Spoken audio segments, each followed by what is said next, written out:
قبر سے سیدھی جہنم میں جانے والی 5 عورتوں کی پہچان۔ بسم اللہ الرحمن الرحیم۔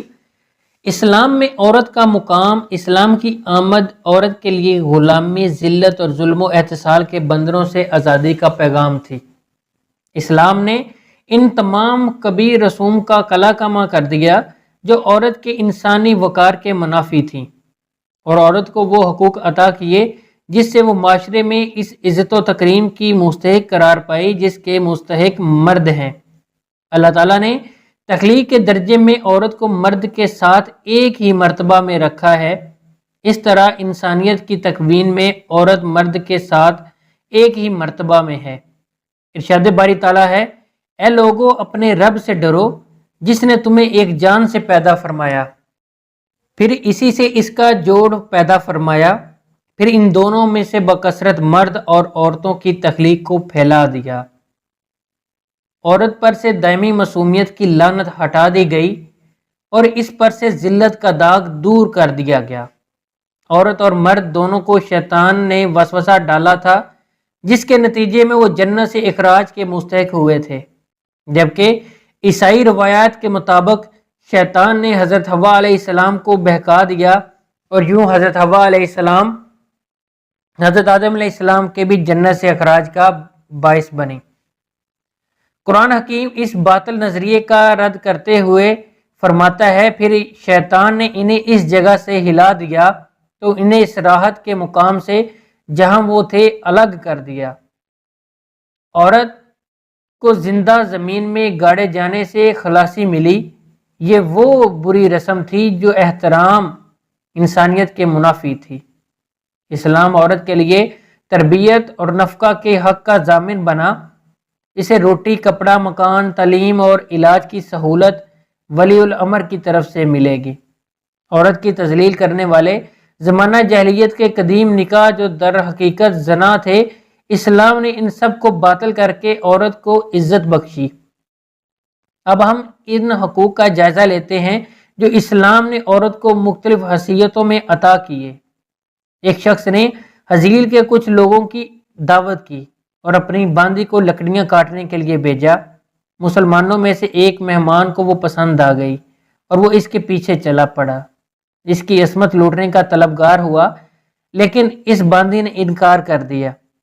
تھوڑی دیر ان دونوں میں کشمکش ہوتی رہی، پھر وہ اپنے آپ کو چھڑوانے میں کامیاب ہو گئی اور ایک پتھر اٹھا کر اس شخص کے پیٹ پر مار دیا جس سے اس کا جگر پھٹ گیا اور وہ مر گیا۔ پھر وہ اپنے گھر والوں کے پاس پہنچی اور انہیں واقعہ سنایا۔ اس کے گھر والے اسے حضرت عمر رضی اللہ تعالیٰ عنہ کے پاس لے گئے اور آپ سے سارا واقعہ بیان کیا۔ حضرت عمر رضی اللہ تعالیٰ عنہ نے معاملے کی تحقیق کے لیے کچھ لوگوں کو بھیجا۔ انہوں نے موقع پر ایسے آثار دیکھے جس سے دونوں میں کشمکش کا ثبوت ملتا تھا۔ تب حضرت عمر رضی اللہ تعالیٰ عنہ نے فرمایا، اللہ نے جسے مارا ہے اس کی دیت کبھی نہیں دی جا سکتی۔ ناظرین، عورت مرد کے مقابلے میں فطرتاً کمزور ہے، یہ جلدی بھٹک جاتی ہے، مائل ہو جاتی ہے، جلد ہی کسی کی بھی باتوں میں آ جاتی ہے، جیسے حضرت حوا علیہ السلام شیطان کے بہکاوے میں آ گئی تھی۔ اور پھر ہر عورت اچھی نہیں ہوتی، ہر عورت بری بھی نہیں ہوتی، کیونکہ 5 انگلیاں برابر نہیں ہوتی۔ تو اس لیے آج کی ویڈیو میں کچھ اس طرح ہے۔ ناظرین، ایک مرتبہ حضرت علی رضی اللہ تعالیٰ عنہ اور حضرت فاطمہ رضی اللہ تعالیٰ عنہ آپ صلی اللہ علیہ وآلہ وسلم کے گھر تشریف لے گئے۔ حضرت علی رضی اللہ تعالیٰ عنہ فرماتے ہیں کہ جب ہم حضور اقدس صلی اللہ علیہ وآلہ وسلم کی خدمت میں حاضر ہوئے تو دیکھا کہ نبی کریم صلی اللہ علیہ وآلہ وسلم رو رہے ہیں۔ آپ صلی اللہ علیہ وآلہ وسلم پر گریہ طاری ہے۔ جب میں نے آپ صلی اللہ علیہ وآلہ وسلم کی یہ حالت دیکھی تو عرض کی، یا رسول اللہ صلی اللہ علیہ وآلہ وسلم، میرے ماں باپ آپ پر قربان ہوں، آپ کو کس چیز نے رلایا ہے؟ آپ صلی اللہ علیہ وآلہ وسلم نے جواب میں فرمایا، میں نے شب معراج میں اپنی امت کی عورتوں کو جہنم کے اندر قسم قسم کے عذابوں میں مبتلا دیکھا ہے۔ ان کو جو عذاب ہو رہا ہے وہ اتنا شدید اور ہولناک تھا کہ اس عذاب کے تصور سے مجھے رونا آ رہا ہے۔ پھر حضور اقدس صلی اللہ علیہ وآلہ وسلم نے اس کی وضاحت فرمائی کہ میں نے جہنم کے اندر عورتوں کو کس کس طرح کے عذاب میں مبتلا دیکھا۔ چنانچہ آپ صلی اللہ علیہ وآلہ وسلم نے فرمایا، میں نے ایک عورت کو دیکھا کہ وہ اپنے بالوں کے ذریعے جہنم میں لٹکی ہوئی ہے اور اس کا دماغ ہنڈیا کی طرح پک رہا ہے۔ ناظرین کرام، ایک تو خود جہنم کے اندر ہونا بذات خود کتنا ہولناک عذاب ہے، اور پھر بالوں کے بل لٹکنا یہ بھی انتہائی تکلیف دہ عذاب ہے، اور اس کے بعد پھر دماغ کا پکنا یہ تیسری سزا ہے۔ میں نے دوسری جہنم کی عورت کو اس طرح دیکھا کہ وہ زبان کے بل لٹکی ہوئی ہے۔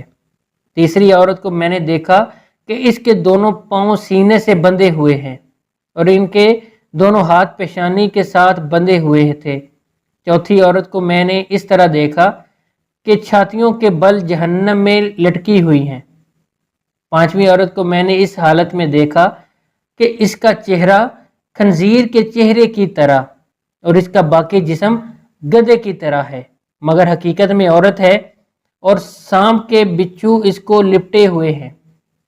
چھٹی عورت کو میں نے اس حالت میں دیکھا کہ وہ کتے کی شکل میں ہے اور اس کے منہ کے راستے سے جہنم کی آگ داخل ہو رہی ہے اور پخانے کے راستے سے آگ نکل رہی ہے، اور عذاب دینے والے فرشتے جہنم کے گرد سے اس کو مار رہے ہیں۔ اس کے بعد حضرت فاطمہ رضی اللہ تعالی عنہا نے عرض کیا کہ ابا جان، ان عورتوں پر یہ عذاب ان کے کون سے اعمال کی وجہ سے ہو رہا تھا؟ اس کے جواب میں حضور پاک صلی اللہ علیہ وآلہ وسلم نے ارشاد فرمایا، جس عورت کو میں نے سر کے بالوں کے ذریعے جہنم میں لٹکا ہوا دیکھا اور جس کا دماغ ہنڈیا کی طرح پک رہا تھا، اس کو یہ عذاب گھر سے ننگے سر جانے کی وجہ سے ہو رہا تھا۔ وہ عورت نہ محرم مردوں میں سے اپنے بال نہیں چھپاتی تھی۔ دوسری عورت جس کو حضور اقدس صلی اللہ علیہ وآلہ وسلم نے دیکھا کہ وہ زبان کے بل جہنم میں لٹکی ہوئی ہے، اس کے بارے میں آپ صلی اللہ علیہ وآلہ وسلم نے فرمایا کہ یہ وہ عورت ہے جو اپنی زبان درازی سے اپنے شوہر کو تکلیف پہنچایا کرتی تھی۔ بعض عورتوں میں بلا شبہ یہ بری خصلت پائی جاتی ہے کہ وہ بہت ہی منہ پھٹ، بد زبان اور بدگو اور بہت زیادہ زبان چلا کر اپنے شوہر کو تکلیف پہنچانے کی عادی ہوتی ہے، اور یہ بات مرد کے لیے بھی جائز نہیں کہ وہ اپنی زبان سے اپنی بیوی کو ناحق تکلیف پہنچائے یا اس کو ستائے اور پریشان کرے۔ مرد کے لیے یہ بات باعث عذاب ہے اور باعث وبال ہے، لیکن اس حدیث میں یہ صفت خاص طور پر عورتوں کے متعلق بیان کی جا رہی ہے کہ بات بات پر شوہر سے لڑنا اور بدتمیزی کرنا، ایسی باتیں کرنا جس سے شوہر کا دل دکھے اور اس کو تکلیف اور ایذا پہنچے۔ ایسی خواتین کے بارے میں یہ عذاب بتایا گیا ہے کہ انہیں جہنم میں زبان سے لٹکایا جائے گا۔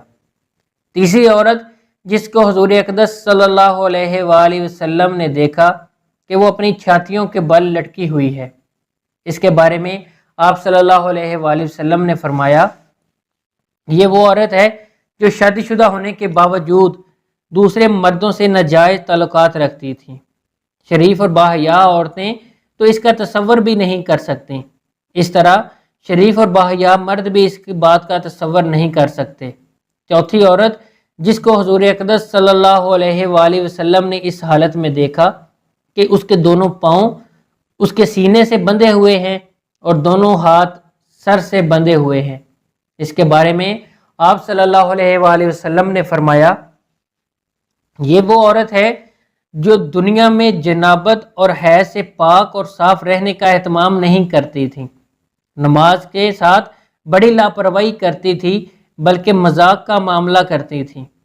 پانچویں خاتون جس کو حضور اقدس صلی اللہ علیہ وآلہ وسلم نے اس حالت میں دیکھا کہ اس کا چہرہ خنزیر کی طرح ہے اور باقی جسم گدھے کی طرح، سانپ اور بچھو اس کو لپٹے ہوئے ہیں، اس کے بارے میں آپ صلی اللہ علیہ وآلہ وسلم نے ارشاد فرمایا، یہ وہ عورت تھی جس کو جھوٹ بولنے اور چغلی کھانے کی وجہ سے عذاب ہو رہا تھا۔ آپ حضرات جانتے ہیں کہ یہ دونوں گناہ صرف عورتوں کے ساتھ نہیں، بلکہ اگر مردوں کے اندر بھی یہ گناہ فروغ یا پا جائیں تو ان کی بھی پکڑ ہوگی، ان پر بھی عذاب ہوگا۔ چھٹی عورت جس کو حضور اقدس صلی اللہ علیہ وآلہ وسلم نے اس حالت میں دیکھا کہ وہ کتے کی شکل میں ہے، اس کے منہ میں آگ داخل ہو رہی ہے اور پخانے کے راستے سے آگ باہر نکل رہی ہے، اور فرشتے جہنم کے گزر سے اس کو مار رہے ہیں۔ اس کے بارے میں حضور اکرم صلی اللہ علیہ وآلہ وسلم نے فرمایا، عورت کو یہ عذاب دو گناہوں کی وجہ سے ہو رہا ہے، ایک حسد کی وجہ سے، دوسرا احسان جتلانے کی وجہ سے۔ ناظرین کرام، یہ تھیں وہ 6 عورتیں جو جہنم میں داخل ہوں گی اور ان کو اس قدر سخت دردناک عذاب دیا جائے گا۔ عبداللہ بن عباس رضی اللہ تعالیٰ عنہ بیان کرتے ہیں، رسول اللہ صلی اللہ علیہ وآلہ وسلم نے فرمایا، مجھے آگ دکھائی گئی تو میں آج جیسا خوفناک منظر کبھی نہیں دیکھا، اور میں نے جہنم میں اکثریت عورتوں کی دیکھی ہے۔ تو صحابہ کرام کہنے لگے، اے اللہ کے رسول صلی اللہ علیہ وآلہ وسلم، وہ کیوں؟ تو نبی صلی اللہ علیہ وآلہ وسلم نے فرمایا، اپنے کفر کی وجہ سے۔ تو آپ صلی اللہ علیہ وآلہ وسلم سے یہ کہا گیا، وہ اللہ تعالیٰ کے ساتھ کفر کرتی ہیں۔ نبی صلی اللہ علیہ وآلہ وسلم نے فرمایا، خاوند اور احسان کی ناشکری کرتی ہیں۔ اگر آپ ان میں سے کسی کے ساتھ زندگی بھر احسان کرتے رہو تو پھر وہ آپ سے کوئی چیز دیکھ لیں تو یہ کہتی ہیں کہ میں نے ساری زندگی تم سے کوئی خیر دیکھی ہی نہیں۔ ابو سعید خدری رضی اللہ تعالیٰ عنہ بیان کرتے ہیں کہ نبی کریم صلی اللہ علیہ وآلہ وسلم عید الاضحیٰ یا عید الفطر کے لیے عیدگاہ کی طرف نکلے تو عورتوں کے پاس سے گزرے تو فرمانے لگے، اے عورتوں کی جماعت، صدقہ اور خیرات کیا کرو، بے شک مجھے دکھایا گیا ہے تمہاری جہنم میں اکثریت ہے۔ تو وہ کہنے لگی، اے اللہ کے رسول صلی اللہ علیہ وآلہ وسلم، وہ کیوں؟ تو نبی کریم صلی اللہ علیہ وآلہ وسلم نے فرمایا، تم گالم گلوچ بہت زیادہ کرتی ہو، خاوند کی نافرمانی کرتی ہو، میں نے دین اور عقل میں ناقص تم سے زیادہ کوئی نہیں دیکھا، تم میں سے کوئی ایک اچھے بھلے شخص کی عقل خراب کر دیتی ہے۔ وہ کہنے لگیں، اے اللہ کے رسول صلی اللہ علیہ وآلہ وسلم، تو ہمارا دین اور ہماری عقل میں نقص کیا ہے؟ نبی صلی اللہ علیہ وآلہ وسلم نے فرمایا، کیا عورت کی گواہی نصف مرد کے برابر نہیں؟ تو وہ کہنے لگی، کیوں نہیں؟ تو نبی کریم صلی اللہ علیہ وآلہ وسلم نے فرمایا، یہ اس کی عقل کا نقصان ہے۔ کیا جب کسی کو حیض آئے تو وہ نماز اور روزہ نہیں چھوڑتی؟ تو وہ کہنے لگی، کیوں نہیں؟ تو نبی صلی اللہ علیہ وآلہ وسلم نے فرمایا، یہ اس کے دین کا نقصان ہے۔ اس لیے تمام مسلمان خواتین پر ضروری ہے کہ جو اس احادیث کو جانتی ہیں کہ ان کے معاملات میں ان اصحابیات کی طرح ہونا ضروری ہے کہ جب ان کو اس کا علم ہو تو انہوں نے خیر اور بلائی کی جو کہ اللہ تعالیٰ کے حکم سے انہیں اس اکثریت سے دور لے جائے گی، وہ جہنم میں داخلے سے بچ جائیں گی۔ تمام خواتین کو ہماری یہ نصیحت ہے کہ وہ اسلام کے شعائر اور فرائض پر عمل کریں اور خاص کر نماز پڑھیں اور ان اشیاء سے دور رہیں جو کہ اللہ تعالیٰ نے حرام کی ہیں، خاص کر اس شرک سے جو کہ عورتوں کے اندر مختلف صورتوں میں پھیلا ہوا ہے، مثلا اللہ تعالیٰ کے علاوہ دوسروں سے حاجات پوری کروانا، جادوگروں اور نجومیوں کے پاس جانا۔ ہم اللہ تعالیٰ سے دعا گو ہیں کہ وہ ہمیں اور ہمارے سب بہن بھائیوں کو آگ سے دور کرے اور ایسے قول و عمل کرنے کی توفیق دے جو اللہ تعالیٰ کے قریب کریں، آمین۔